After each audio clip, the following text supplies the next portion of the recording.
We respectfully request the Sangha great virtues for the sake of this assembly and all living beings. Please turn the wonderful Dharma wheel to teach and guide us how to end birth and death, leave suffering and attain bliss, and quickly realize non-birth. Cung thính đại đức tặng thịnh, vì thứ pháp hội cấp nhất thiết chúng sanh. Tịnh chuyên diệu pháp luân giao đạo ngã mùng, như há liêu sanh thoát tư lý khổ đạc lạc, tất chứng vô sanh. Homage to the blessed, noble, and perfectly enlightened one.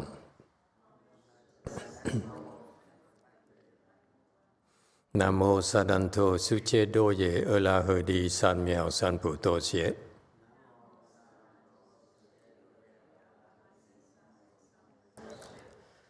Nam mô Tạc Đạc Tha Tô Ya Đà Ya A La Ha Đế Tam Miểu Tam Bồ Đà Tòa.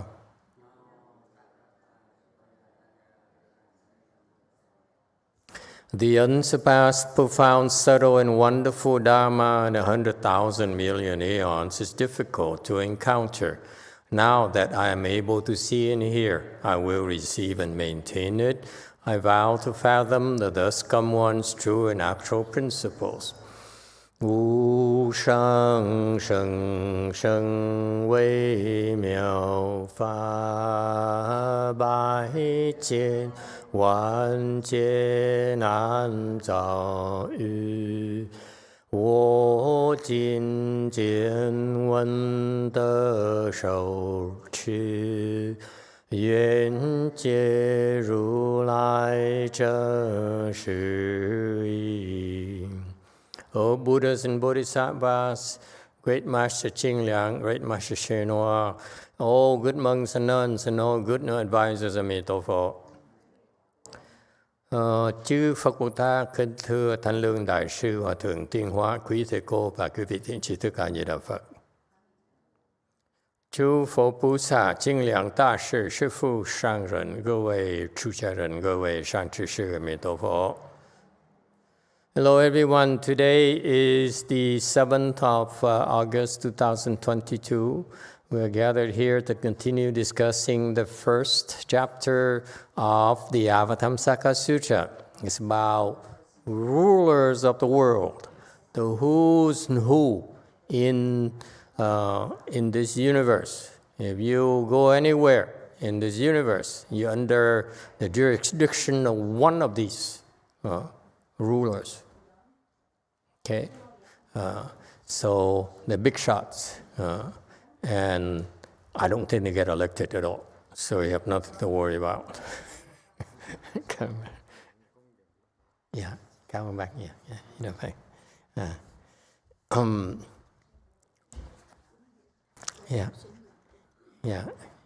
come and go, you know, yeah. So they are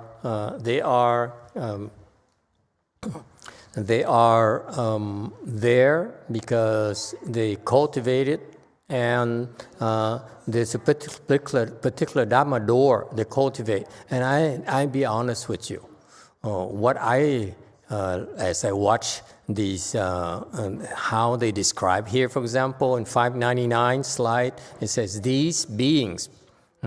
They are celestial princes of the moon. Okay, these heavenly princes of the moon are there. How they became rulers of those with that kind of jurisdiction. And this is what they did. And so I've been comparing all this time about what they do compared to what my teacher instructed me. When Master YongHua met me for the first time, I asked him to live a home life, and he gave me instructions. I've been doing that. Okay? Nothing I've been doing is a contradiction to what he told me. Nothing whatsoever. Okay? But his instruction for me is nothing compared to his.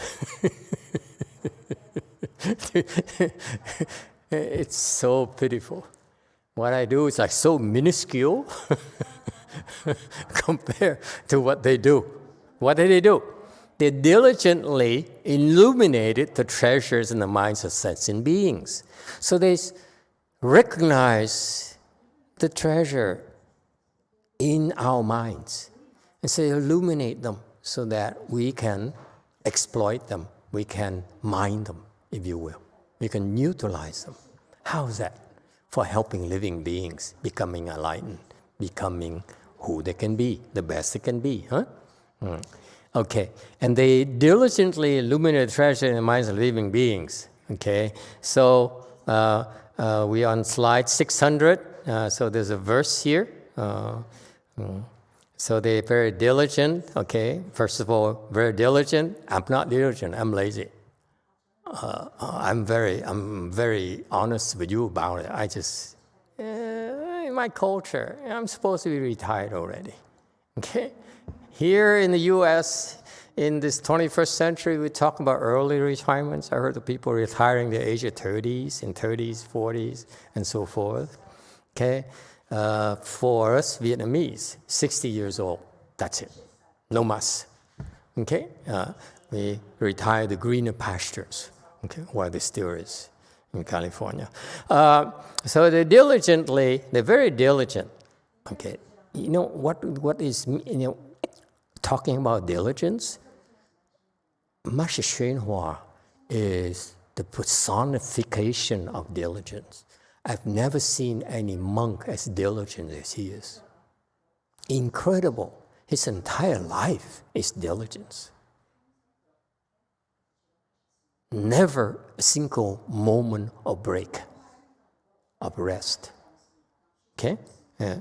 Fascinating to me. He's such a superior Mahasattva. And they also highlight the treasures in living beings' minds. So there's a verse here. It says, Buddha, like pure, cool, is like a pure, cool moon, constantly traveling through space, where living beings, defiled minds, purified, Bodhi manifests within. So this is how they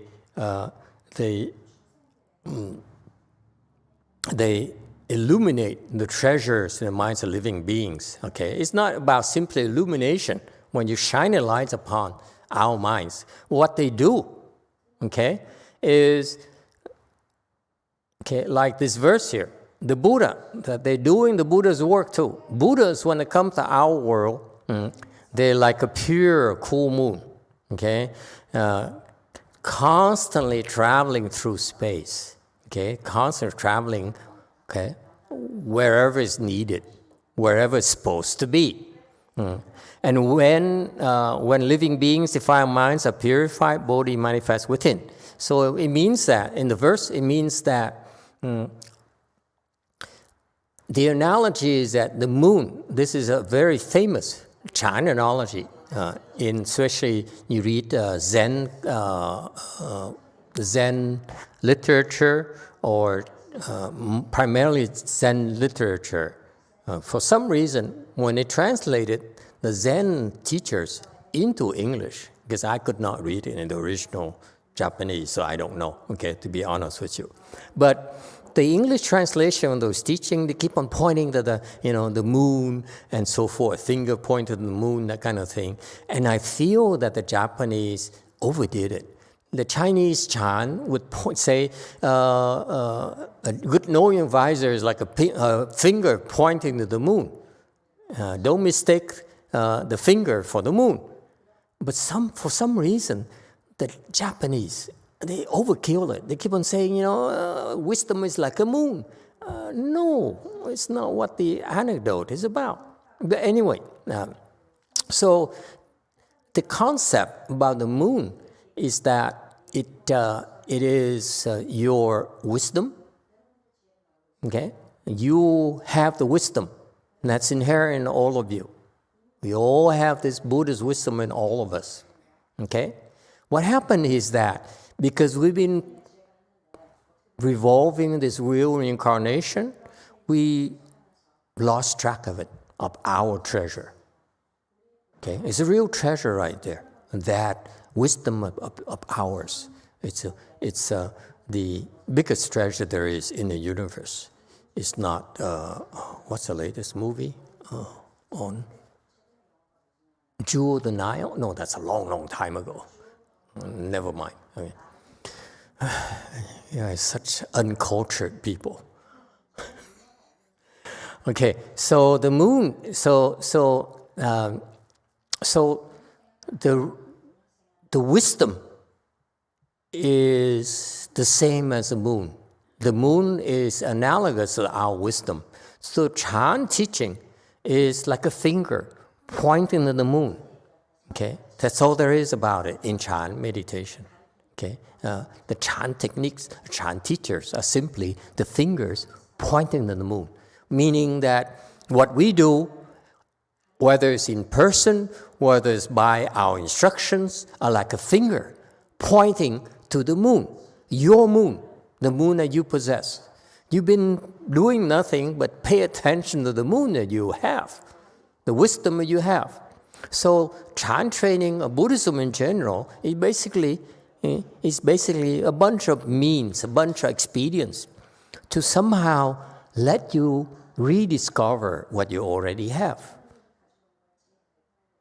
Okay, so there is this set of techniques, this set of secret recipes that will help you rediscover your moon.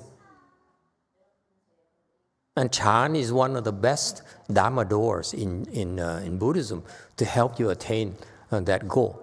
Okay,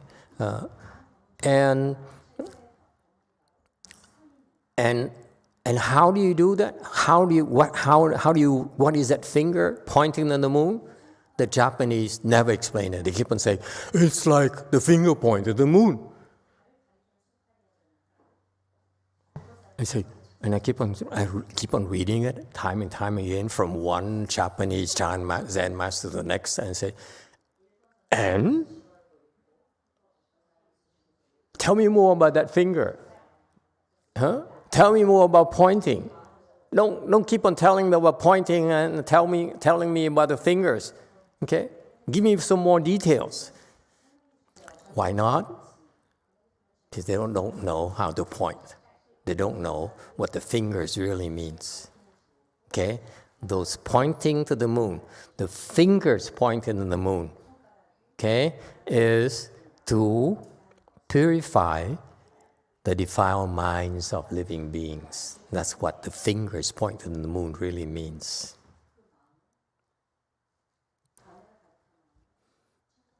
What happened to applause? Seriously? We just bought a $30 sign for special effects. Thank you. Okay, we gain a $1 back, 29 more bucks to go. Okay, so in Buddhism or in Chan school in particular, we have different techniques to help you purify your mind. That your mind is actually originally pure. That's why the reason you're confused is because you allow your mind to be defiled, and you prize the defilements instead of trying to shed the defilements. Is that clear? And this is why we suffer so much, because we are upside down. We value defilements instead of trying to purify our minds. Okay? Is that clear? Now, when you read the Japanese Zen instruction, you have a better idea what they mean. Okay? So when you purify the mind, this is the secret. Once your mind is purified, your mind is free from anger, from greed, from stupidity. Okay? Body manifests. Automatically, you don't have to do a thing.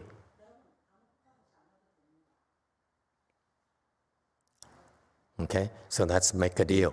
Like what's that guy, that night show in CBS, on CBS? What's the name of that guy again?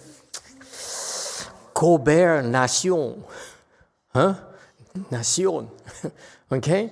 That guy, like we would say, and then that's the signal, huh? Yeah.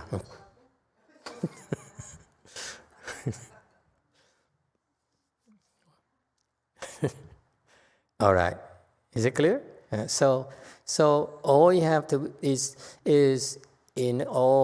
for all practical purposes, try to purify your mind, reduce your greed, reduce your anger, and naturally your body will become clearer and clearer, will manifest eventually.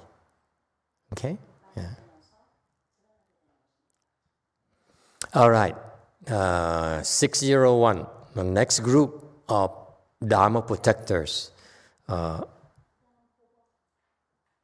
world rulers.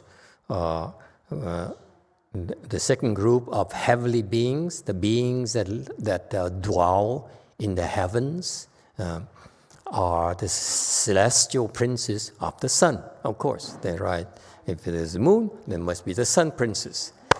602, moreover, there were countless celestial princes of the sun. 复有无量日天子。 Okay. 603, commentary. Now, sun here has a true meaning. Sun here refers clarity, refers to the clarity, nothing hidden. Okay, so everything is true, true conditions, and symbolizes Bodhi wisdom illumination, meaning that your Bodhi wisdom, your wisdom of enlightened people, their illumination is as bright as the sun. Nothing can be hidden under the light of the sun. Both the sun and the moon can dispel darkness and destroy delusions, but both work at different times, under different conditions. When conditions are yang, then the sun comes out. When the conditions are yin, then the moon comes out to help living beings. You see, so you see how busy the bodhisattvas really are. They work day and night. They take turns, and they are always watching over us, night and day. We don't even know it. Okay, we take it for granted. 604, specifically there were celestial prince sun. 所谓日天子。 605, surprise, surprise, the first one and one of the most influential celestial princes of the sun is called Prince Sun. Light brightly illuminate and brings warmth and comfort, burn away yin energy, okay, and symbolizes bringing abundant virtue. That's what he does. Okay, he brings light to the issues, to your problems, okay, to your challenges, obstructions, make you feel comfortable and agreeable, burn away the yin energy with the presence of the sun. What it does is it scares away the dark forces. Okay? They're very scary, actually. You have a bright light that shines upon you, okay? It scatters away the yin forces. Okay? And that's why sometimes the giving help to you doesn't really involve anything at all. Okay? Like sometimes, I remember sometimes when what happened to Xianxun? She's dead. Probably sleeping somewhere. When Xianxun first brought her son, a 2-year-old son, who's about this tall. Now he's about this tall. When she first brought him to Lu Mountain Temple, and all she said when we first started, when she said that, I said, "Why are you here?" She says, "Oh, he has some serious allergies, and I didn't feel like bringing him to the emergency room. I go there every single week. That's too much. So today, I'm not going to bring him to the emergency room." I said, "What? Say what? If he dies here in my temple, my Buddha hall, what will people think?" And I was in the middle of my sutra explanation. What am I to do? I couldn't say, "Could you give me 5 minutes to let me recite some mantras to help the kid out, because I don't want him to croak on me." Okay. Because people are waiting for my explanation. I don't explain, I don't get paid. I mean, I don't get paid after all, okay? I don't know why I'm so attached to speaking sutras. But anyway, so I look at him and inside my heart sank. I said, what the heck I'm going to do? I cannot turn her away, okay? If I say, "Xianxun, please go to the emergency room." You know what's going to happen? She says, "Master is scared, isn't he?" That's Xianxun for you. Damn you do, damn you don't.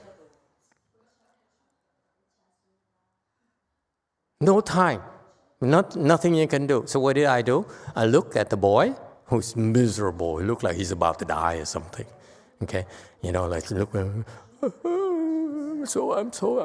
so miserable. So what I did is I shone the light on that thing. And I went on explaining the sutras. And the boy got better. Now, looking back, remember what happened? That's what actually happened. Is that the light shone on them, and they scared, so they backed off. Sometimes that's all you have to do. We lucked out that time. Okay? I don't recommend you do that. It's out of desperation. Now I don't do that anymore. I have a lot more tools. Okay? Now you see Joseph. Told him you're lucky. He could have died. A woman is crazy. 606, celestial prince, bright flaming eyes. 光焰眼天子 Okay, 607. So this particular heavenly prince of the sun, his eyes are like flaming. They are like fire burning in their eyes. So it represents the fearsome. This celestial prince is very scary. He looks at you and you are frightened out of your wits if you're a bad dude or dudette. We have dudette in California? Oh, yeah. All right? So you know why it's important? Because these evil beings, they don't listen to reason. They listen to only force. And you don't want to beat them up. So sometimes you have to frighten them. Okay? So this celestial prince of the sun here specializes in frightening the wits out of these evil people by simply looking at them. This tells you, what does it tell you? Must be a lot of evil beings out there that he has. He always look, and they all run for cover. Does it make sense? This is how it's so much faster than trying to talk reason into them. Yes, 6. Master, I was wondering about solar flares, if maybe that's where it's coming from. Could be. Yeah, could be. But the problem with solar flares is that they will ruin Master Old Monk's eyes. He's going to go for surgery pretty soon. And that's a problem. The flaming eyes of this celestial prince here will not harm you at all. It's only designed to scare evil people. When you look at him in the eyes, if you are good-hearted, a good person, okay, you see nothing at all. Only when you're evil, that's when you look at that in his eyes and you're frightened out of your wits. It's just like this switch here. You know, it's like he looks, if he scans at you, and you're a good person, no problem, a good person, no problem, a good person, evil person. And that evil person right there is frightened out of her wits. And then good person, good person. So I'm demonstrated to you. But actually, what happened, all he has to do is look like this. They don't look at you typically. They look like this. And the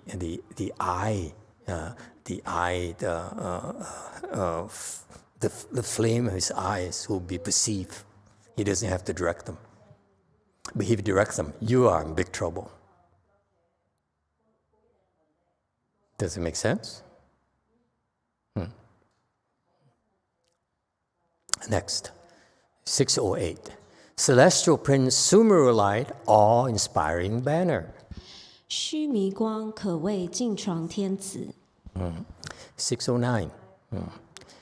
Sumeru Light, awe-inspiring banner. Okay, so this particular celestial prince, his wisdom is as imposing, as lofty.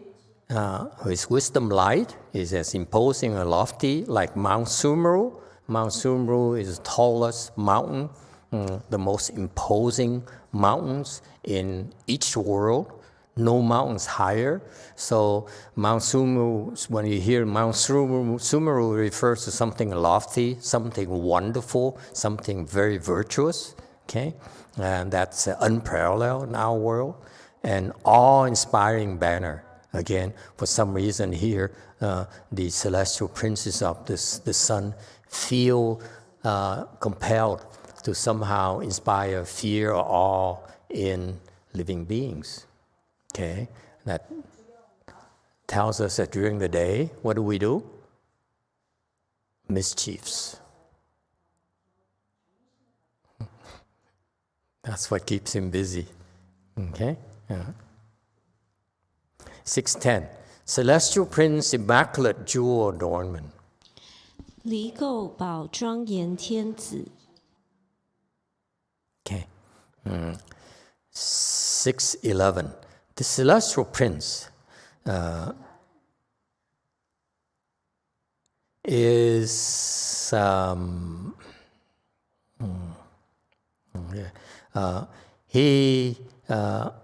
according to Master Shenhua, he says he has a jewel and called immaculate, and that is both pure and adorned.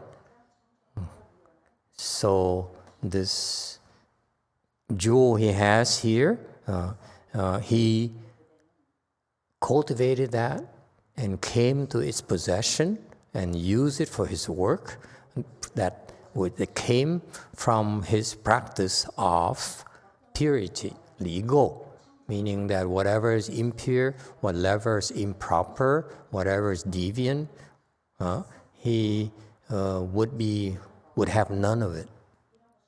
Absolutely. Okay?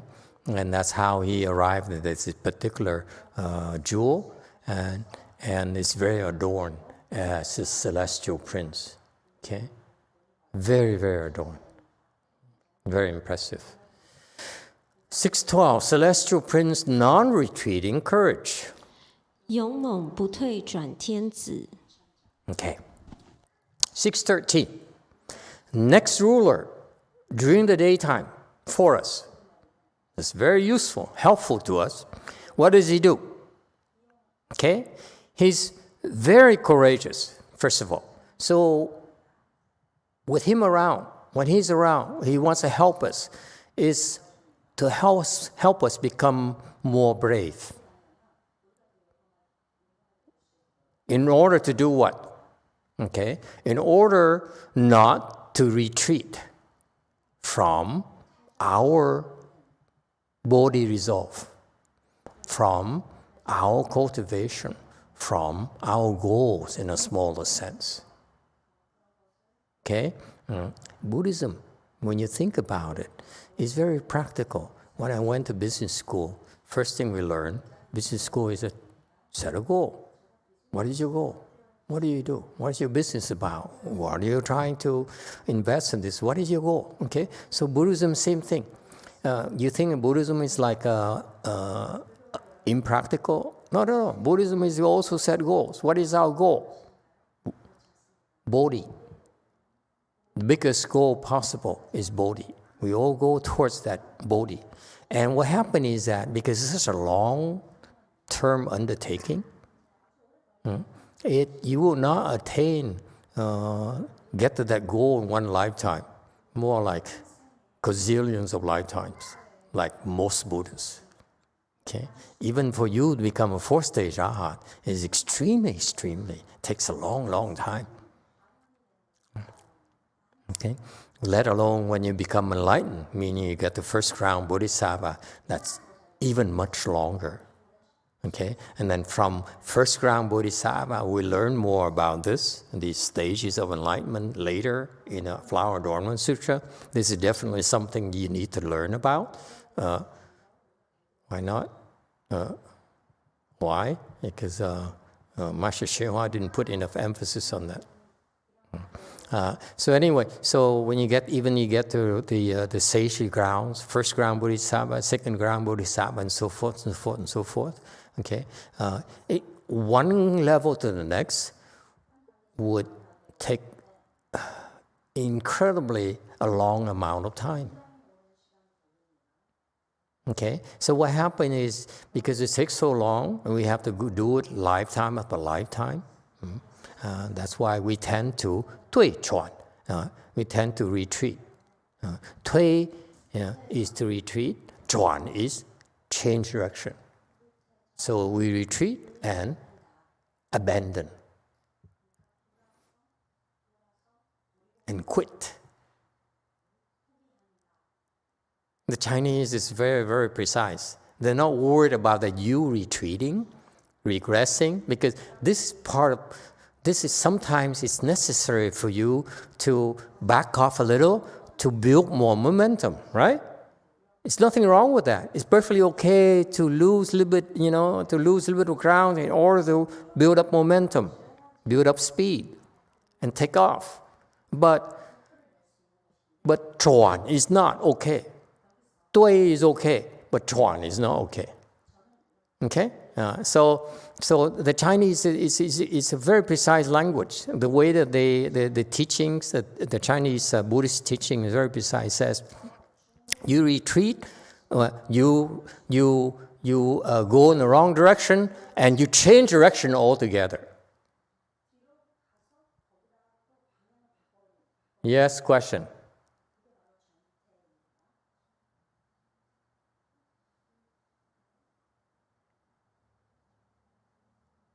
Did you have a question back there?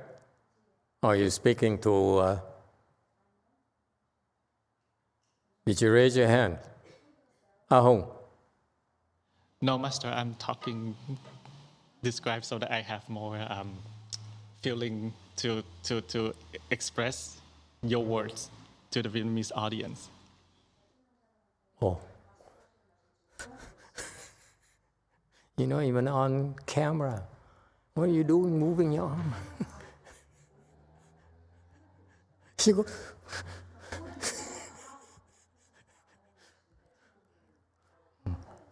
Okay, so in order to cultivate and to get to our bigger objectives, okay, you have to be both brave and non-retreating. That's why the celestial prince of the sun is very helpful towards our cultivation. 614, celestial prince, brilliance from exquisite flower garlands. 妙华音光明天子。 Okay, 615. So this celestial prince here, he exudes, he manifests exquisite flower garlands, beautiful, beautiful flower garlands, very adorned as a celestial being. Okay, and not only are these flower garlands gorgeous, rare, extremely precious, but they also are very fragrant and they're captivating. Okay, and that's how he chooses to work. So not only are they beautiful, but they're also brilliant. The flowers emit light. Okay, brightness. See, celestial princes of the sun have something to do with light. 616, celestial prince, supreme banner light. 最盛床光明天子。 617. So this has a banner. Banner represents that I am recognized authority. Okay, I'm recognized by my peers, and I dare set up a banner where it says that proclaims that this is my territory, this is me. Okay, like the Japanese, they have these back then in the Shogun era. Anyone watches Japanese movies? They each daimyo lords would have their own banners. Okay. So when they have a Japanese war, you have all these banners, different colors, yellow attacking red, and so forth. It's fascinating. Okay, so that's what he does. He has this banner line says, "This is me. This is us." Okay, don't you dare come near us. If you come near us, we will crush you. We'll cut your head off with our samurai sword. 618. Celestial Prince Jewel Cow Universal Light.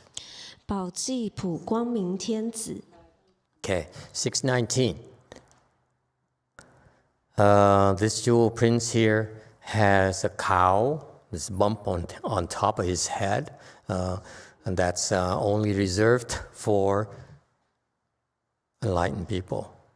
Arhats do not have bumps on their heads.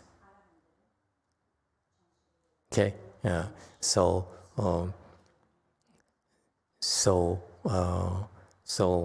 only enlightened people get to have a bump on their heads. Okay, and it's this bump there is jewel cow, meaning that the bump there, that's why he stores all his family jewels. Okay, and that cow there emits light that shines all over the universe. Okay. 620. Celestial Prince, bright eyes. 光明眼天子。 Okay. Very, very brilliant eyes. Spectacularly brilliant lights. 622. Celestial Prince, upholding superior virtue. 持圣德天子。 So this Prince of the Sun here specializes in maintaining and practicing and demonstrating superior virtue. How do you practice superior virtue?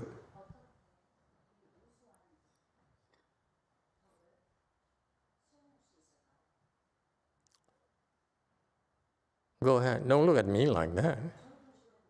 Raise your hand. Yeah. Yeah, okay. Superior virtue. How do you practice superior virtue? Yes, Master. We follow the precepts. We follow the Buddha precepts. You follow the precepts as virtue? To gain virtue.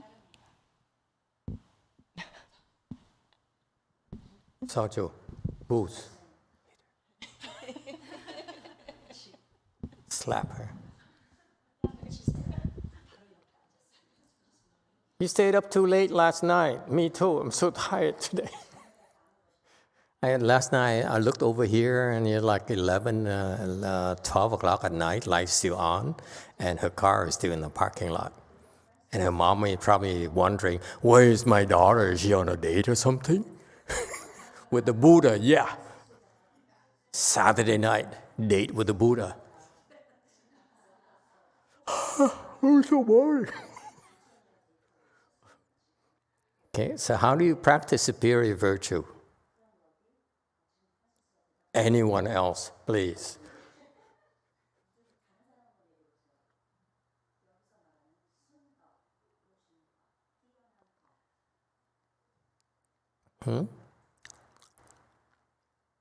Ask her, did she understand Ru Qing? Tinh ở tùng mà? How you practice superior virtue? This woman here cultivates all day and all night. Look at her. Last year she came and I thought, a few more months, 49 days. Serious. Look at her now. She can walk without, she says, I can walk now. I say, what did you do? She says, I lift weights. The whole temple is now lifting weight. They're all exercising. They're all working out. They're weird.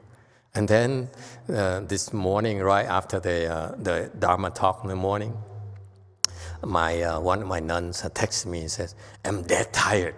I said, what? It's only 11 in the morning. You're dead tired already? We still have the whole day to go. He says, I started exercising.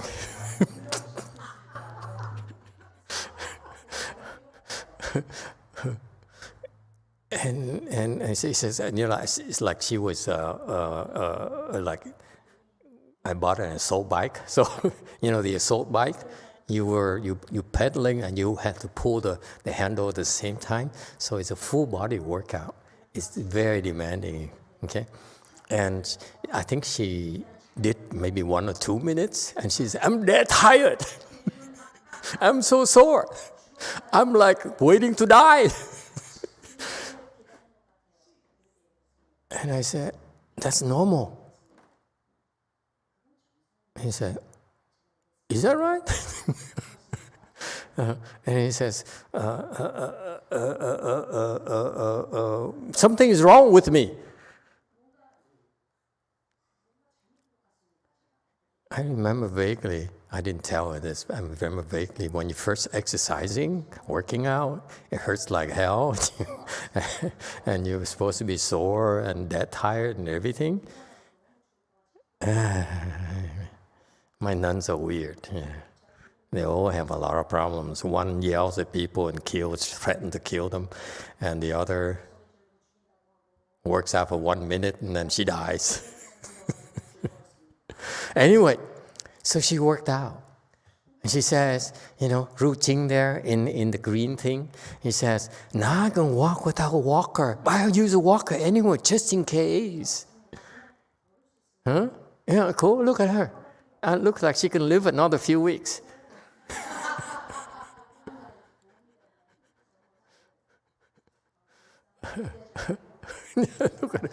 Look at her. It's just like, I don't believe it. I haven't seen her this healthy.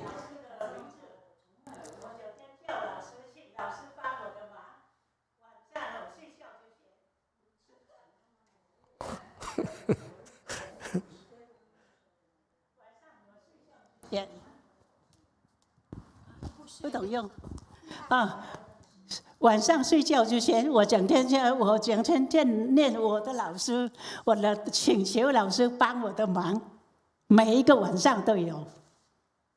老师不知道会有没有感应。She says before she sleeps, she will say Master's name, and hopefully Master will respond and help her.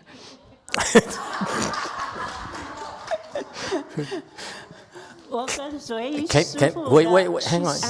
She's asking if 10多 Master 年了，除了那一段时间我病得太重，我忘记什么。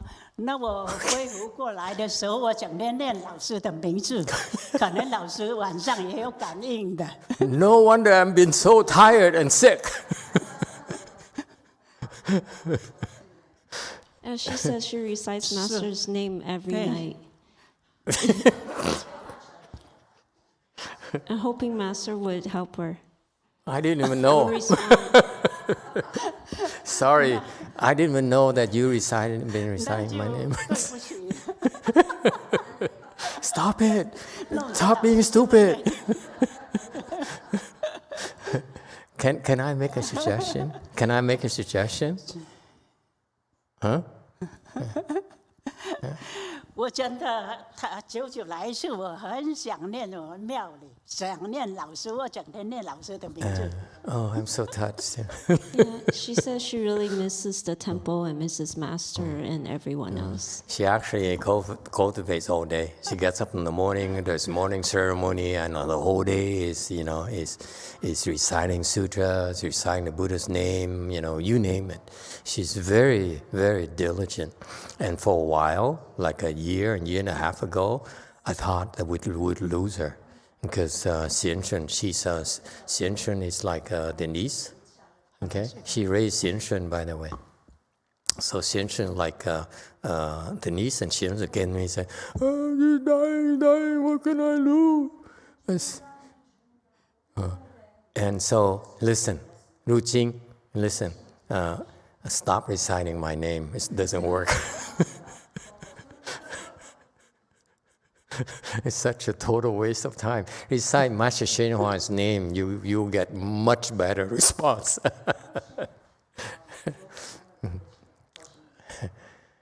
Okay?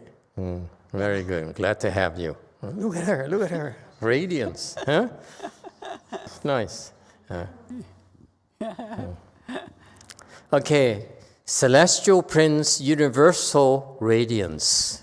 普光明天子 Okay, so this Prince of the Sun here has a very magnificent light, and he shines upon us to help us develop our wisdom. Okay, how do you develop wisdom? Okay, go ahead. Master, how do you practice superior virtue? How do we do that? Oh, I don't know. If I know, I wouldn't go home.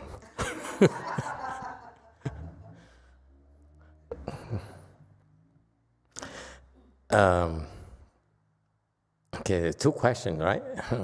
How do you practice superior virtue?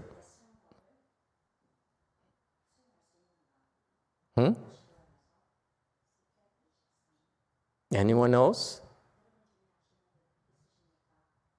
Yes, Diego.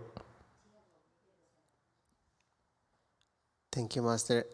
Maybe all you do it for the other people or for serving the Buddha? Serving Buddha. Okay, anyone else? Superior virtue.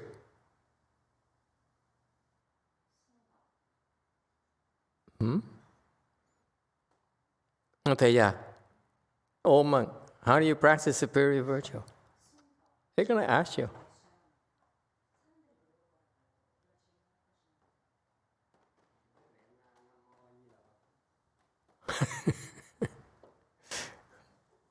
He says, all I know is to recite the Buddha's name. Q&A. how do you practice superior virtue? Thầy, theo thiện ý của con thì phải thành tựu đầy đủ giới định huệ thì mới được cái đức tối thắng.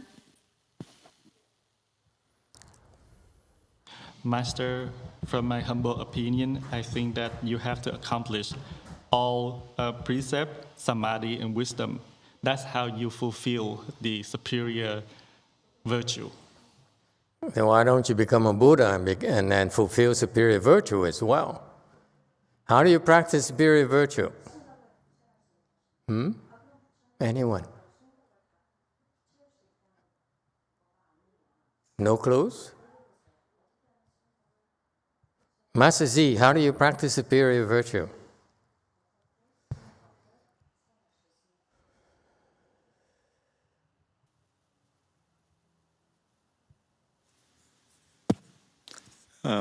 Master, I think to practice to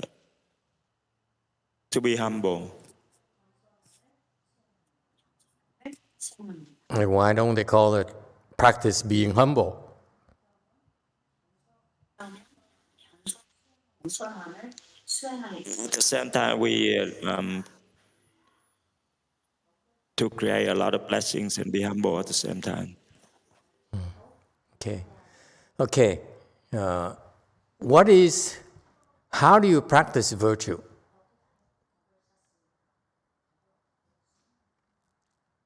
Since you cannot answer my question about superior virtue, let me ask you a smaller question, simpler question. How do you practice virtue? Okay, now it's clicking. Yes, too. Con thấy Đức Phật dạy đó là trước nhất là phải phát Bồ Đề Tâm. Bồ Đề Tâm là trong đó nó có mình sẽ thành Phật và để cứu chúng sinh. Và trong cái phương tiện mà đến đó thì có thể dùng cái pháp môn niệm Phật, trì chú hoặc là tham thiền hay cái gì đó. Đến đạt cái mức đầu tiên là được minh tâm kiến tánh, enlightenment. Rồi từ cái đó đi lên nữa. Và trong kinh nào Đức Phật cũng phải tán thán là phải phát Bồ Đề Tâm trước.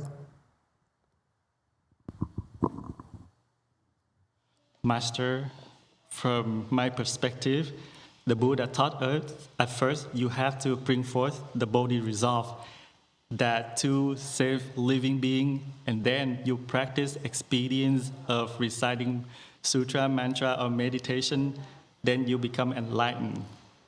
And then during that process, you will become a Buddha. That's how I practice virtue. Okay. Yes, 8. How do you practice virtue? Chun said make sacrifices quietly. Make sacrifices quietly. Korea, Jewel Mountain, did you want to say something? I see Jewel Mountain wanted to say something.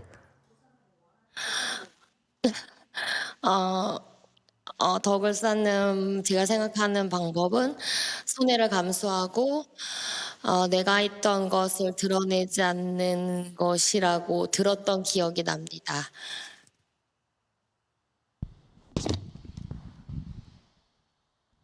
So how to cultivate the virtue is taking a loss. And I remember you said, don't show in front of people what you did. Okay. Very good. Yes, 4. Thank you, Master. I think become a good person and just follow the good knowing advisor. When being a good person, follow good advisor. Very good.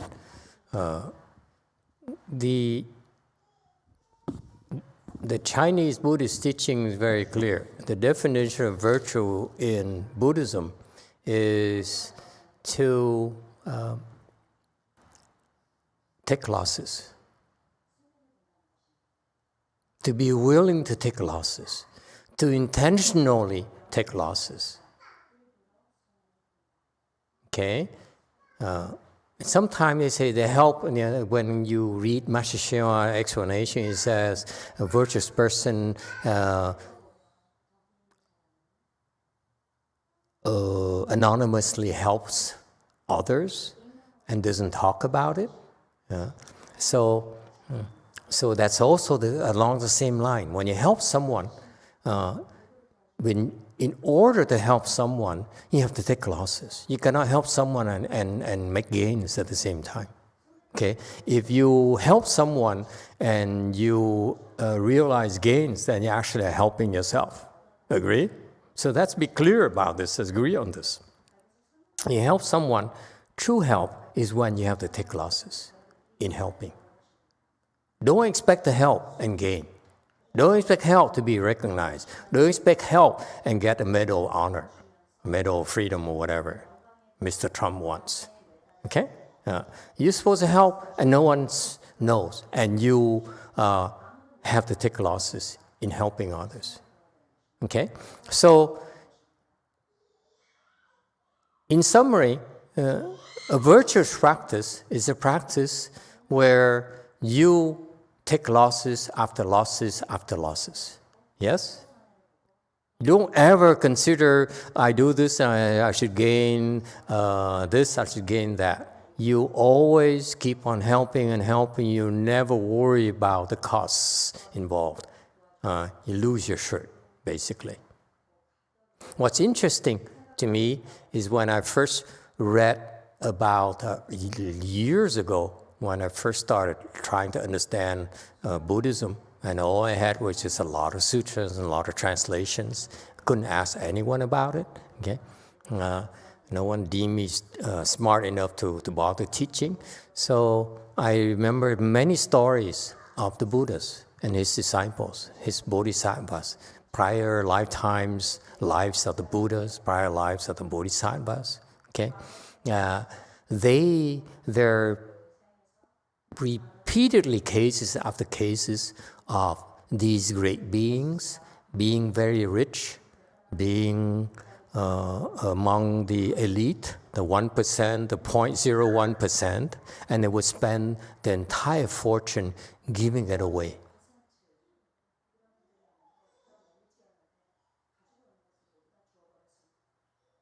I couldn't understand it. Logically, it doesn't make sense. How can you help when you manage to make all this money on the family fortune and so forth? You have a family you take care of and so forth, and you keep giving it away. Whether you're a prince, there's a case of Shakyamuni Buddha before he became, he became a king. Before he became a king, so he opened his storage and he gave it away, okay, to people day after day after day until the whole thing is gone. I said, what about your country? Okay, and then elders, people who are rich, very powerful, they did the same thing. They're all disciples of the Buddha or prior lives of the Buddhas and Bodhisattvas. They gave them away, and to the point they gave it away their wives, their children, anything, everything. And that is, it's not supposed to make sense to you. Case in point. Okay? This old monk here of ours. You know what he does? He gives away his relics. His most precious relics, his most rare relics, he gives them away anyway. And I said, if you give them away, how you have relics? You're a relics monk.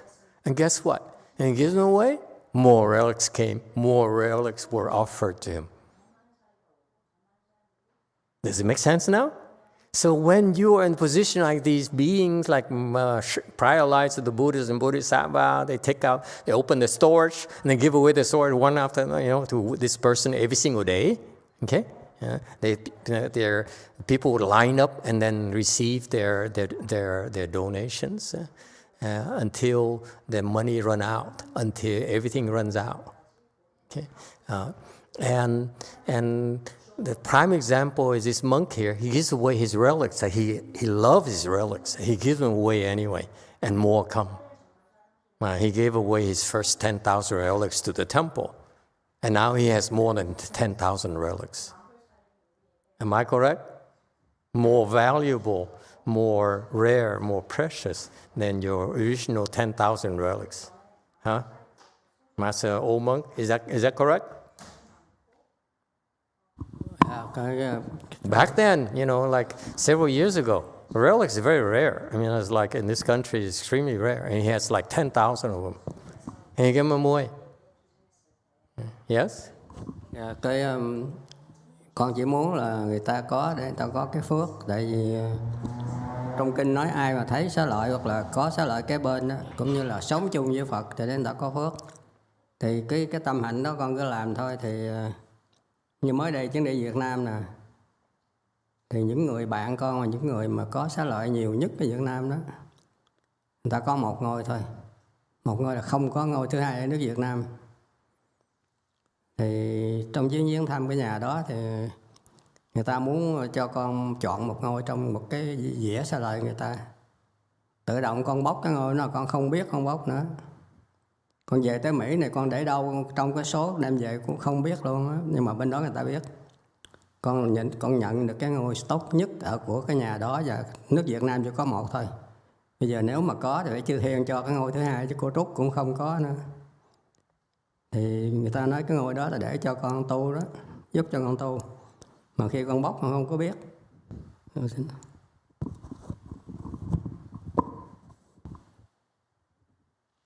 Emitofuo, Master, the reason why I give out these relics to people is because I want them to have the blessing.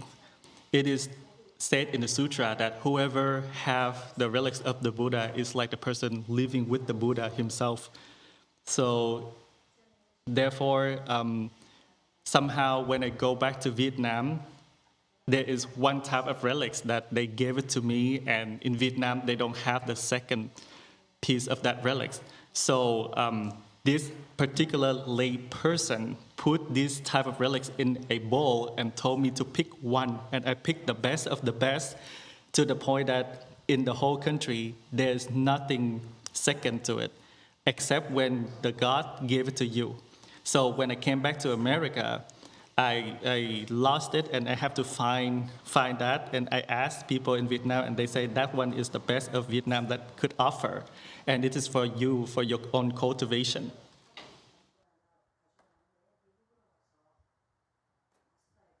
Okay, so the boy here, go ahead, Q&A.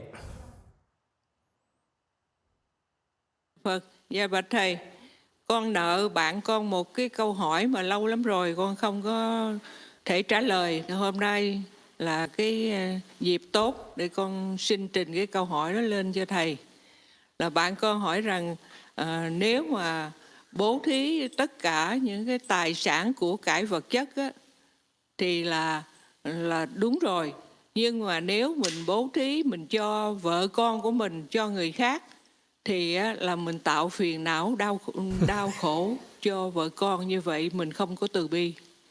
Thì xin thầy giải thích con cho tất cả những cái người thân bằng quyến thuộc của mình đem cho người khác làm đầy tớ hết, thì như thế nào ạ? Okay, married people. Yeah, go ahead.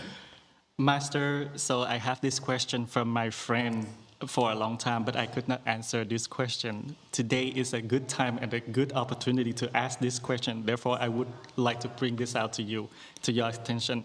So if you practice giving, you give all of the assets that you have to others, your possession, that is good. However, on the other hand, if you make offering of your wife, husbands, and children, and daughters, to other people, does it mean that we create affliction to your relatives in that case, and that actually we don't have any kindness and compassion at all? That question I really don't understand. Therefore, can you please explain it to us?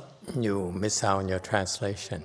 She said, that if you give away your wife and your daughter, then it will make your wife and daughter miserable. And I immediately disagree.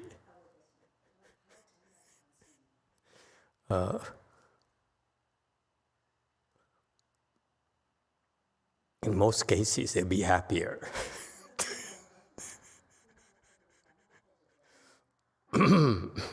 Even Diego cannot fight against that. So much wisdom. How do we know? Obvious.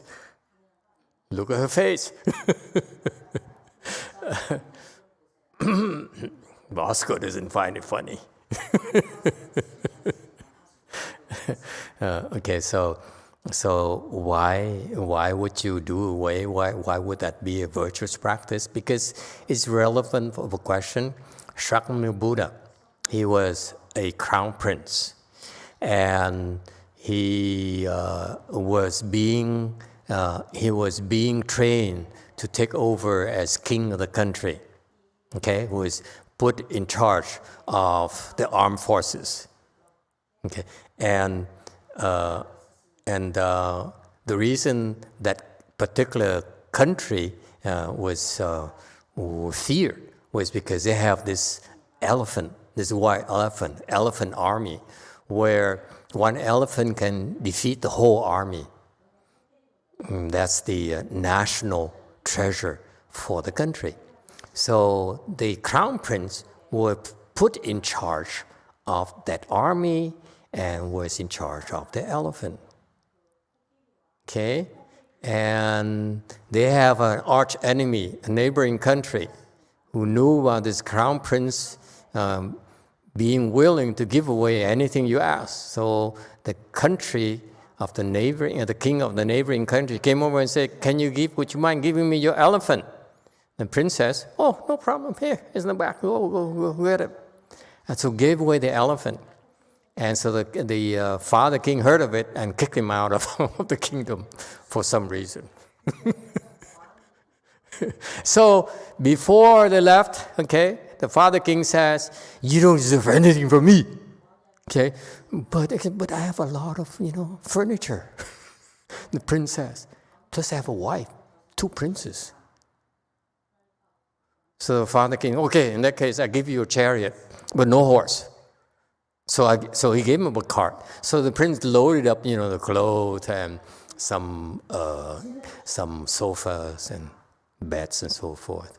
And he pulled the cart, and the wife pushed the cart from behind him, and the 2 young princes walked next to him, and they walked away from the kingdom in shame and disgrace. And walked and walked and walked. And of course, the wife complained. The wife says, oh my God, what did you do? How, you stupid man, how could you make this happen to me? Huh?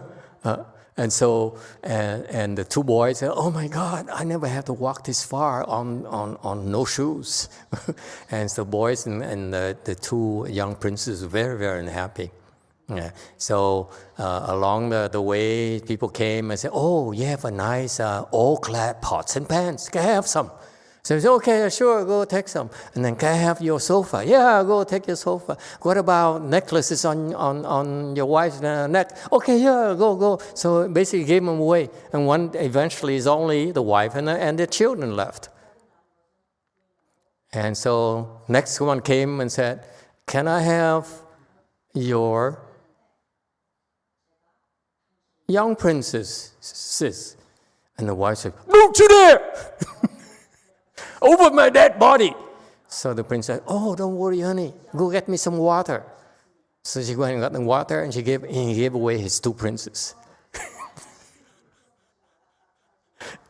You cannot say the guy is dumb, okay? No, he's very smart. He even fooled his own wife on the spot.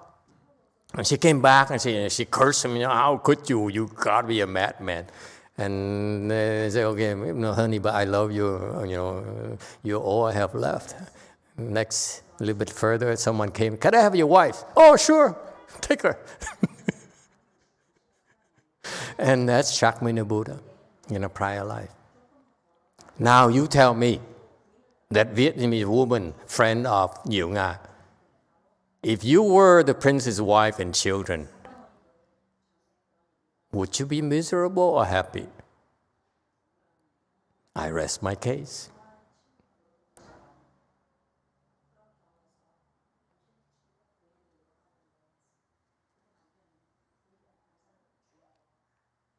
Go ahead. Go forth.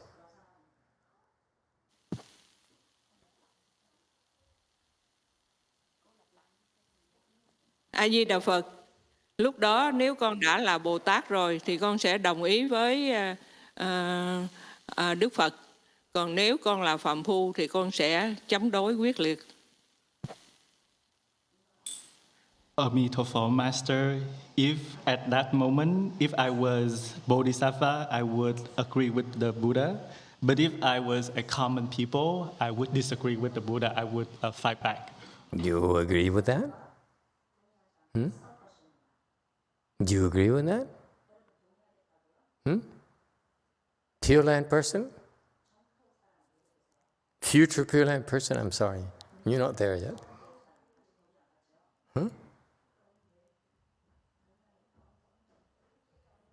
She agrees with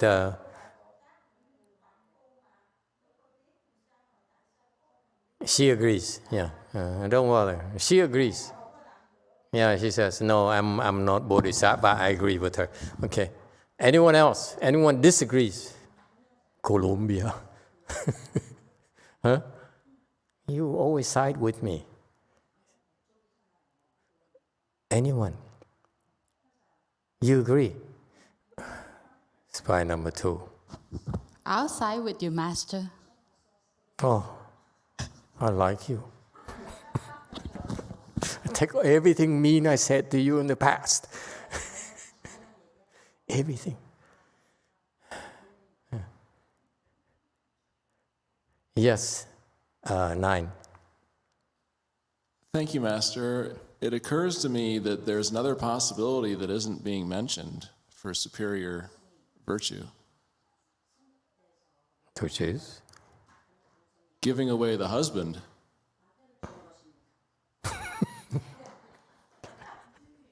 Would the husband be happy?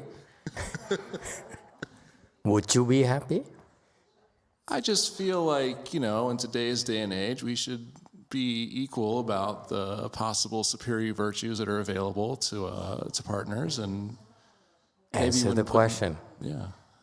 Oh, would I be happier? Yeah. It depends on who I'm giving away to.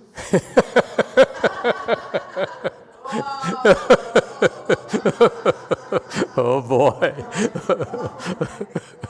Oh boy. How brave. We just talked about brave whatever thinking. Brave and non-turning whatever the thing here. You must be enlightened already.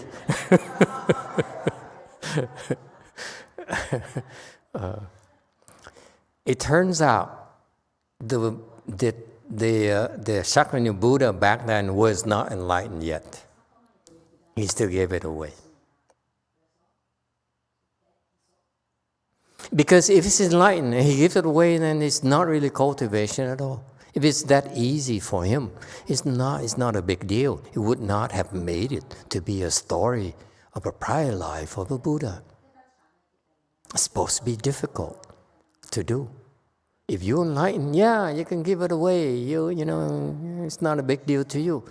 It's only a big deal because Shakyamuni Buddha, at that time, that lifetime, was not enlightened yet. And he was still willing to give away everything he had. Everything.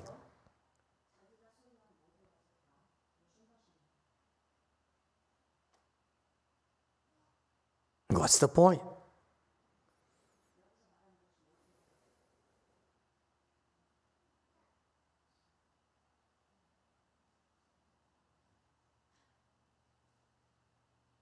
It's so Buddhist.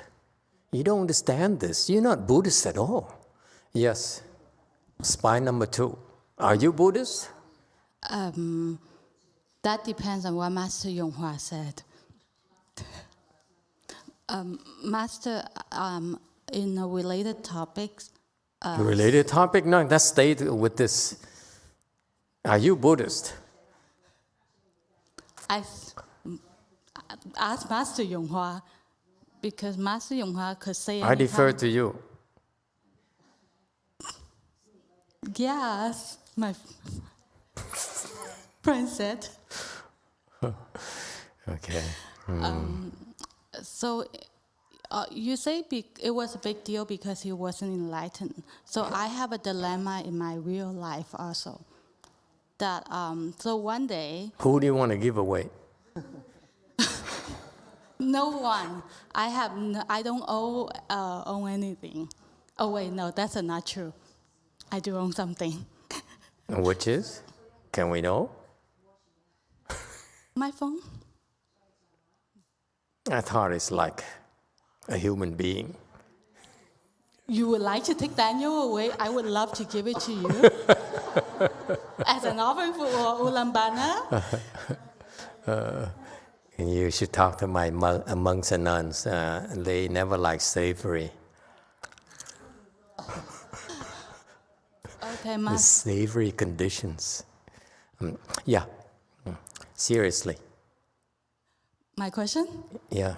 Okay, so this one day, I was driving Daniel to church, and we were late. And Daniel's angel was complaining to me, saying that, oh, I made them late to church. And I complained back to the angel. I said, well, you didn't help me, so I got all the traffic and I got late to church. That's, not my fault. And the angel said back, well, if you didn't pick up the McDonald's coffee, we wouldn't be late. So we got to church. And guess what? It turned out that day, because of COVID and everything, there was no priest. So there was no mass that day. The angel knew there was no mass. And then so I said, then why you made me come here and complain that I was, making you guys late? And then the angel said, well, I just want you guys to make the effort. I don't get that part, Master. Which church was it? Huh? Which church was that? That's, I don't remember the names. The church on Chicago and 6th Street, something like that. You're But such a traitor. You break my heart. But I thought when you said church, I said, Waymount Temple, But no, it's a real church. How shocking. Anyway, we should get serious. So what is the wisdom in that, making the effort? What is that benefit? What is the wisdom in that, trying to make the effort to get there? I asked you first. Anyway, so yes, Diego. Thank you, Master. I found difficult that term of that concept, that giving away my wife, because for me, I give away when it's mine. Me too. I struggle with that. I mean, said Buddhism is too hard for me. Let me go to Catholicism or something. Let's be real, okay? I can give away a car and a house, but my body? Seriously? No, it's because if I give away something, it's because I consider that mine. But I don't consider my wife as to be mine, but as that she chooses to be with me. So I found that difficult maybe in the past. Oh, this guy is not real.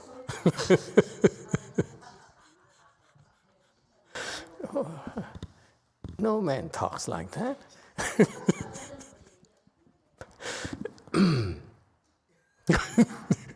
I'm keeping an eye on MJ and see. She gives me the dirty look, But she's so hardened by my male chauvinistic pig attitude.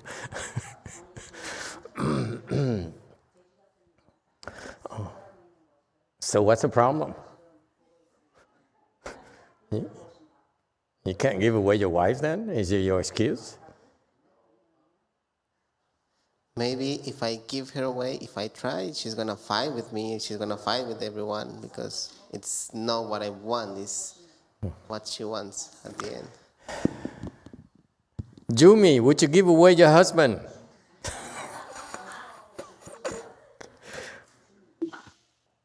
모르겠습니다. I don't know, Master. You don't know? Oh, this girl is getting smart. Last year you said, yeah. You learned something. And the wisdom has increased. Very good. Of course, you're lying, right? Okay. So what's the point in giving away? The kingdom is easy. External things is easy. You give away things that are external to you. Your possession is easy. But it gets closer to you, like your wife and your children, your wife. Okay? And you still give it away. And he's not enlightened yet. Why would he do that? Okay? The original question from San Jose is that it would cause misery for the wife and the children. And my answer to that is that not necessarily. In some cases, maybe the wives and the children would prefer not to be such a crazy person. After all, how dare you give me away? I'd rather go and be with someone else who appreciates me. I'd rather be a maid or someone who appreciates me than you giving me away for nothing. Okay? So not necessarily they should be afflicted at all, unhappy about actually they might be happier. But there's some cases they might be unhappy. Okay? So the original question is, how can you possibly give away something, someone you care for, and knowing that they might be unhappy? Could you do that? Is there wisdom in there? What kind of Buddhist practice is that? That's a fair question. And the answer is, because we Buddhists. You guys are too serious. It doesn't have to make sense. Okay, here's what happens. Okay, we don't know what really was the exact situation with that crown prince and the wife and the two young prince sons. Okay, we don't know. So each case is different. So you cannot have a general rule for it. The general rule I'm going to discuss with you today has nothing to do with a particular situation. It applies to all situations. Would you like to hear it? If you give me a particular person, I can explain to you. A certain couple, Colombia, San Diego, kimchi, and so forth. Okay? Okay, we can discuss it. It's easier to talk about it. But there's no general rule that applies to all situations, except for this rule here. When you give away your son, your wife, why would you do that? Yes? That's what I'm willing to talk to you about, not the particular afflictions of someone or not. Okay? It depends. Good. But there's one rule. Why is that a good thing to give away your wife and children? And later, give away your eyes, your ears, your nose, your kidneys, and so forth. Why?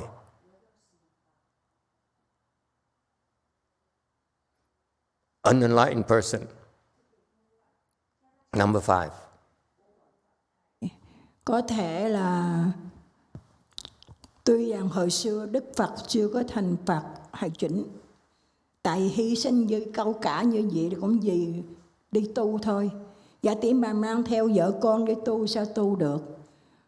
Nó cũng bấn dưỡng, nó hai cũng vợ con cũng khổ nữa. Thành ra ông hy sinh cho vợ con đi sướng, để ông hy sinh một mình, ông đi tu cực khổ, ông mới hy sinh vậy thôi. Cái đó cũng một cái tu mà vĩ đại cao cả, muốn thành Phật để cứu chúng sanh vậy đó. Mô Phật Thầy. Con suy nghĩ là như vậy đó. Emitofuo, Master, although the Buddha at that time, he's not a Buddha yet, but he made a great sacrifice so that he can walk on this cultivation path.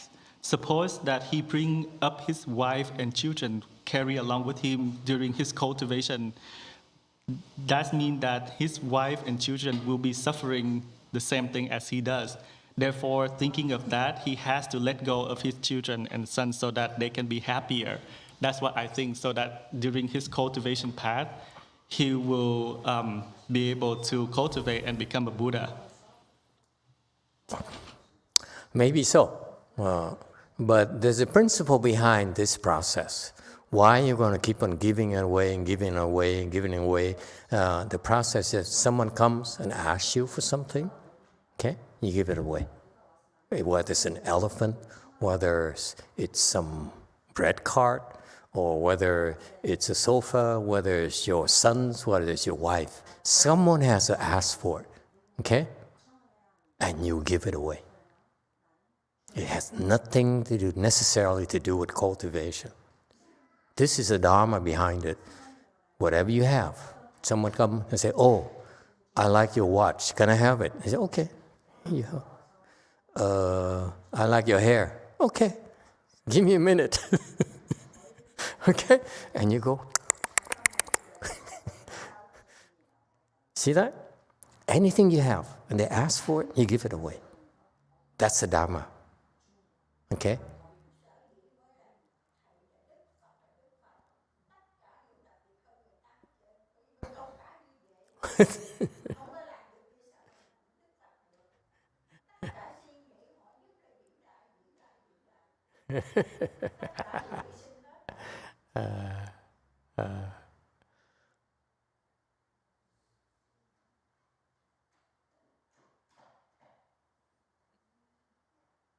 I apologize, I couldn't hear that. I cannot translate. It's okay. So basically she says, because you're superior and so forth, and you become a Buddha, has nothing to do with it. Okay? It's very simple. This practice here is very simple. It's no theory, it's nothing at all. It says, whatever I have, you can ask for it. I give it away. Just have to come and ask. It's not cultivation, nothing whatsoever. It's whatever I have, ask for it. Relics, anything. The suits your fancy, ask for it. Here it is. You want my eye? Here's my eye. What is the point? It's madness, yes? 9. Because there's no attachment. Precisely. If whatever you have and you are willing to give it away, what's left?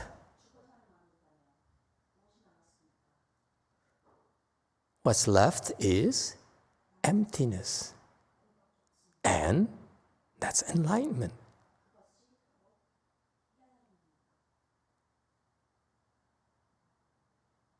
So what happened to that prior life of Shakyamuni Buddha when he gave away his kingdom, his elephant, his father, his mother, his cart, and his wife, his 2 young princes and the wife, okay? That symbolizes the fact that he's attached to nothing. And it's proven he attaches nothing. Doesn't mean he's enlightened at all. It has nothing to do with enlightenment. So what happened is, this is how you practice. If you attach to it, this is the whole point. It's not about the prince giving, the crown prince giving away his elephant and so forth. It's about you. The point of that story is that what's important to you? Remember, in the end, the only person who's most loyal to him was the wife. He followed him. Okay? She could have said, my husband's crazy. Father-in-law, can I stay back? And the rich enough say, okay, you can have a palace because you're loyal to me, the father-in-law would say. Yes? My son is a loser. Okay? You made some babies for my lineage. I will support you. But she said, no. I'm leaving everything, follow my husband. That didn't go unnoticed, right? For what? For nothing. She followed a loser. To the eyes of the world, she followed him. She's loyal to him, totally loyal to him. That woman happened to be Suddhodana, by the way. Later became Suddhodana, the actual wife of the Buddha. They have that kind of history together. So she meant the whole world to this guy. All he has left. He doesn't even care for his father. He doesn't care for his kingdom. He doesn't care. Do you think he cares for his body? No. I assure you, he cares more for his wife than his own life. He gave it away anyway. In the end. Agree? Listen, he gave away the kingdom. That means the kingdom means nothing to him. Being a king means nothing to him. Meaning his life means nothing to him. Agree? It's proven already. The only thing left is not his body. Colombia. But it's the wife. You missed the point. And she doesn't cohabit with him. He owns her. She follows him. So the most important thing left in his life was his wife. Isn't it wonderful to have that? Would you be willing to give it away? I wouldn't. I love my wife too much.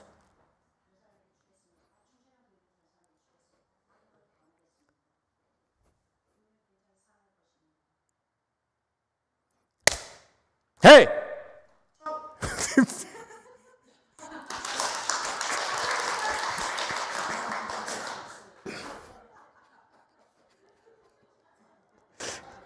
It's such a beautiful love story. You guys don't appreciate love stories like I do. How can you find someone who says, you are it for me, you are my life?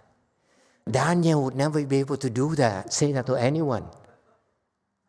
Because he's Catholic. You know what I mean? It's such a beautiful story. The guy says, you are my life. Huh? You're the only thing left for me.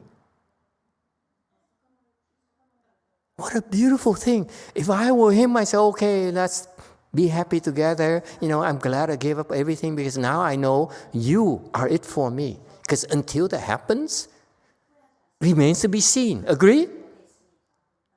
Right? The wife refused to leave him regardless. That's it.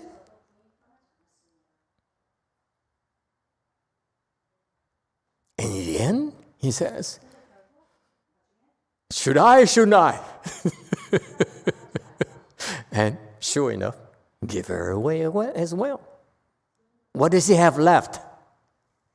Zilch. Okay? Zilch.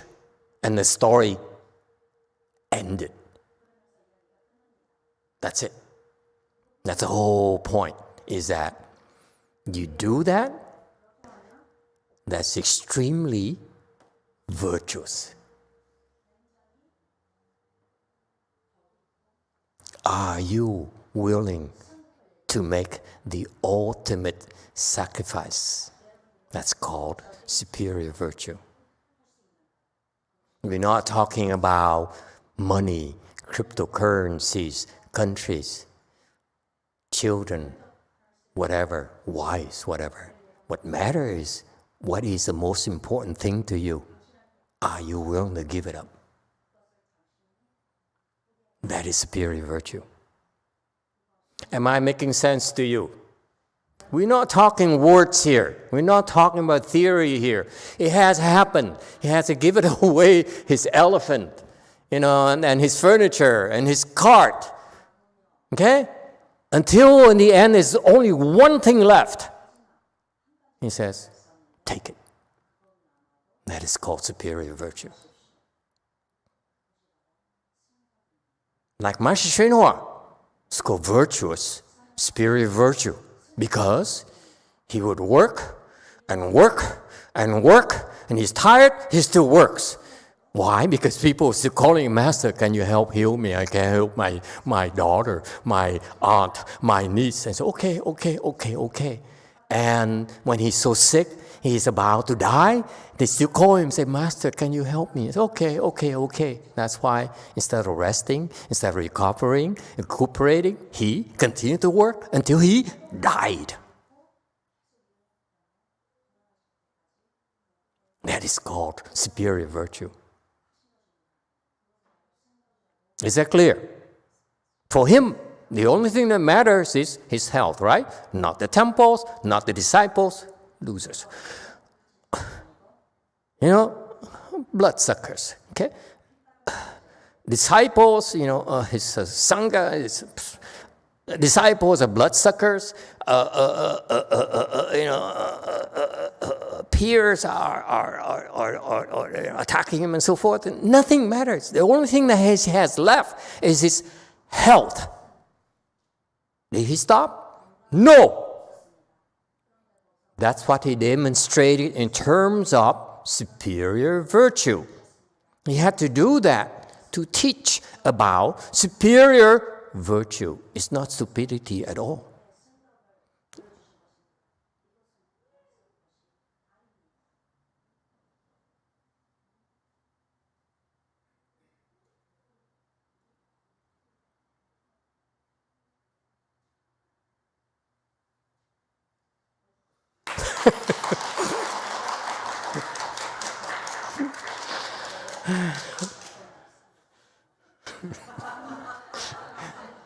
Give it time. We'll get better at this.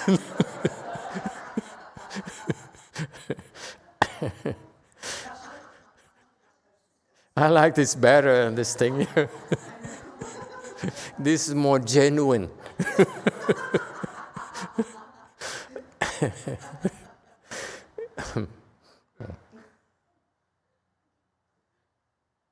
Isn't it fascinating how beautiful that is? Huh? How beauty takes time to create, to build. And that beautiful virtue is so beautiful because it took his entire life, this lifetime after lifetime, to build these virtues. He's admired by everyone. Master YongHua spent his entire life demonstrating virtue until he died. That's when we realized, oh, that's virtue. He had to give up his life to prove, to make a point. So you lose. You cannot win. That's why it's called virtue. You lose. You're not supposed to gain anything. Oh, thank you so much.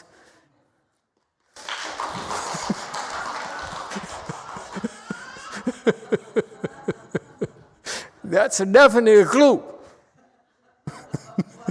Anyone else?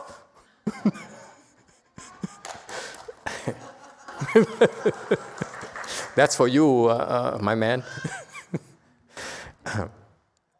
Okay, so that's what superior virtue is that for these bodhisattvas, mahasattvas, they do something that they demonstrate this virtue that would require the entire life to do. It can't be duplicated by people like us. Okay? It's supposed to be so unreachable that you say, wow. It's like when I look at Master YongHua, I say, wow, I will never be able to do that. I don't have the guts. Plus, I'm too lazy. I say, wow, That's incredible. Huh?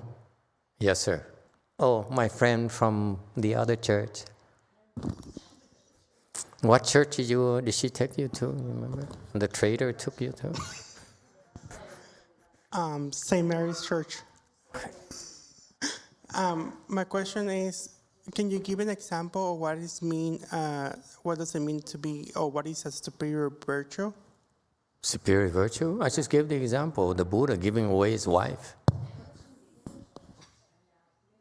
Yeah, Master YongHua giving, working until his last breath, healing people, one after another, never any hesitation. It's incredible.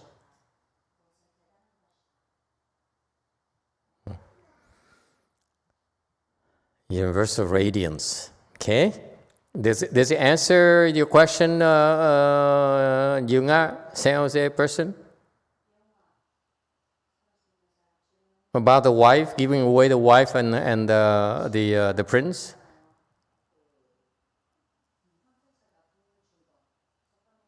Yeah, I told them the story 10 years ago, and it still bothers them.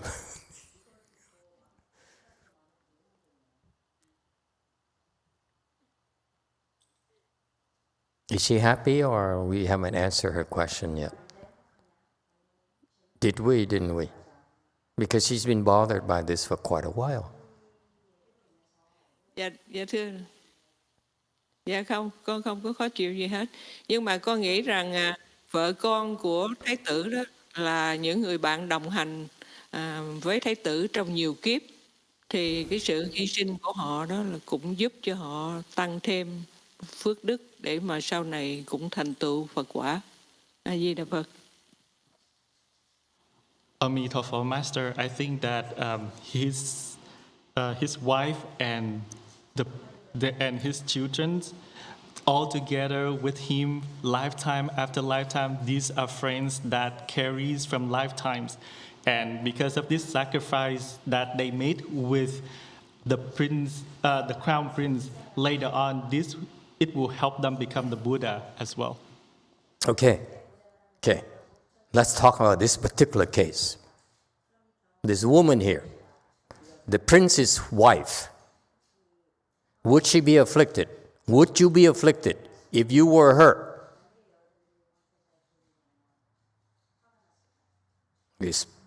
We are into specifics now. We're not talking about just any woman, any two princes. We're talking about that particular woman there. Would you be afflicted? You think she'd be afflicted or not? Colombia. Thank you, Master. I don't think she will be afflicted. Why not? Because she does everything for her husband, her husband, yeah. Because she does everything for the husband.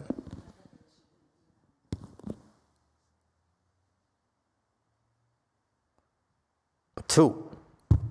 Hay là Phật, theo con thấy cái vị mà cho vợ con này đó là một cái quá trình, cái tiền thân của Đức Phật. Từ lúc mà làm một người thường nhân rồi đến vị vua, như thầy mới giảng là cho cái người vợ và đứa con, cho người voi. Thì trong Kinh Pháp Hoa đó, Đức Phật thì nói rõ ra cái tại sao như vậy.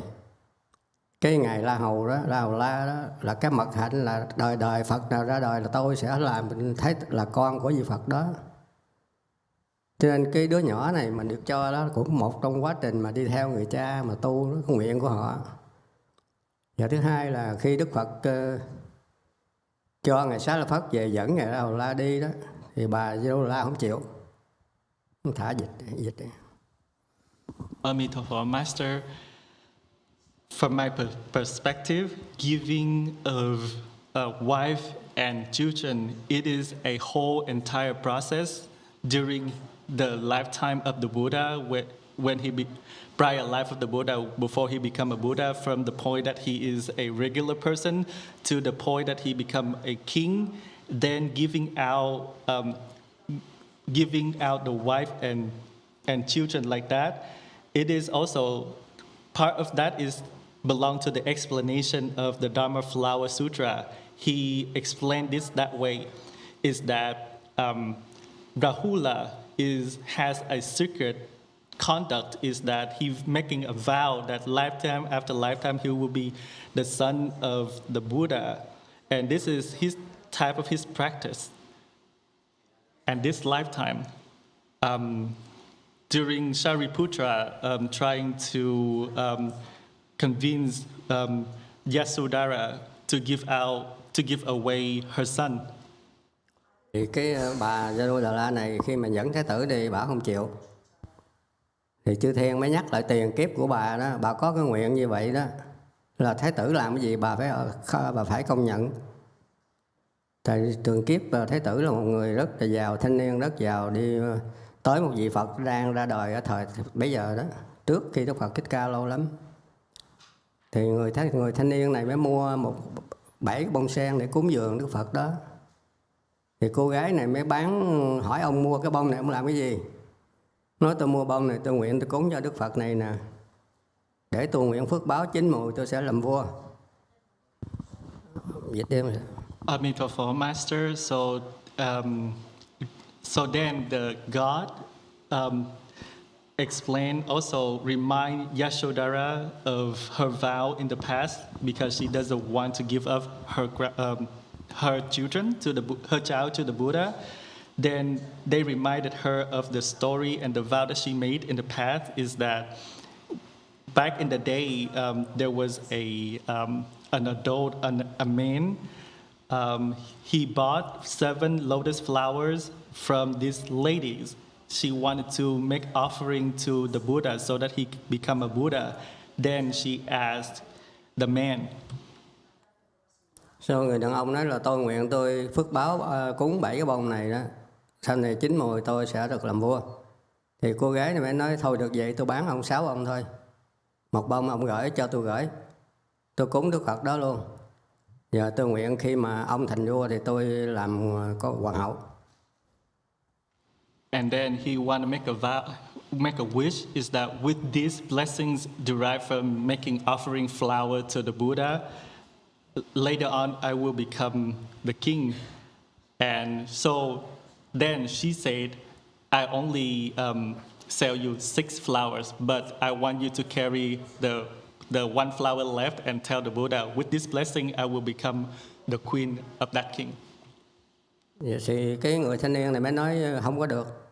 Bà muốn theo tôi thì bà phải hứa với tôi là khi tôi làm bất cái gì bà không có được cãi. No, I cannot do that. But the man say, if you agree, I will. If you agree to be my wife, then you have to do what I say.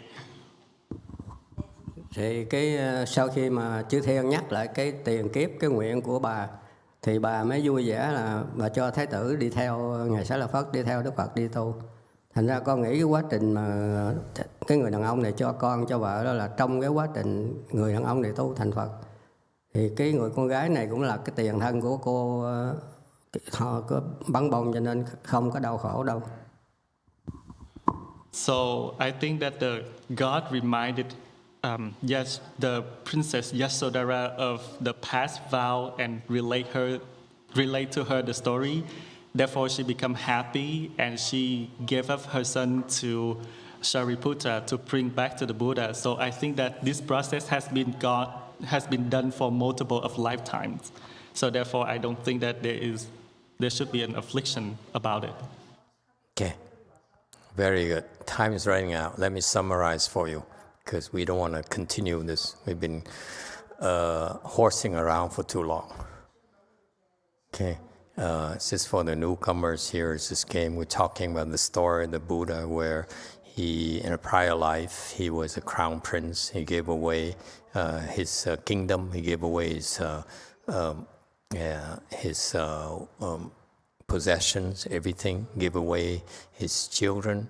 And finally, what's left is his wife. Only thing left he has in this world is his wife. And then he's still willing to give it away as well. The question they have, original question is that, will you do that? How could you? Because the wife would be so unhappy, so miserable. So the question we say is, in that case here, will she be unhappy? Will she be miserable? And Diego is of the opinion is, no, she won't be. She won't be, or she will be miserable. She won't be miserable. And the old monk also says, no, it won't be miserable for various reasons. Okay, so let me summarize very quickly. First of all, any woman would feel miserable because it's rejection. Yes? Your husband gave you away. Your husband rejected you. You didn't marry someone to be rejected. So these are from a man's perspective. I'm a more woman side.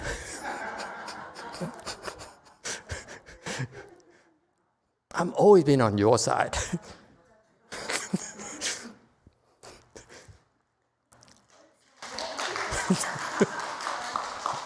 Thank you.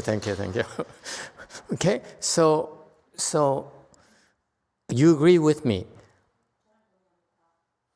A woman would be so afflicted, would be so disappointed. I thought you loved me. Yes? How could you give me away? I loved you my entire life. Okay? I went through thick and thin with you, and now you still give me away? Okay? That's all. That's how you think of me? Okay, so of course she'll be afflicted.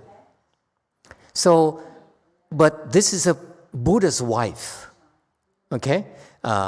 And even if she's a Buddha's wife, she loves her husband. Of course she'll be afflicted. Right? I mean, anyone will be afflicted. For you, Colombia, to say that she's not afflicted is theory. It's not, it doesn't work like that. We are made of flesh and bones. We have feelings. Huh? And when we love someone, we really love someone. It's not talk. Yes? You feel in your fibers. You feel in your heart. And in the end, he crushes your heart. Of course you'll be afflicted. Of course you'll be sad. Of course you'll be distraught. Yes? But as the old monk adroitly pointed out, she actually in the end was not afflicted because she's a special person. She's no ordinary person, unlike you who agree with me. You are ordinary people. Okay?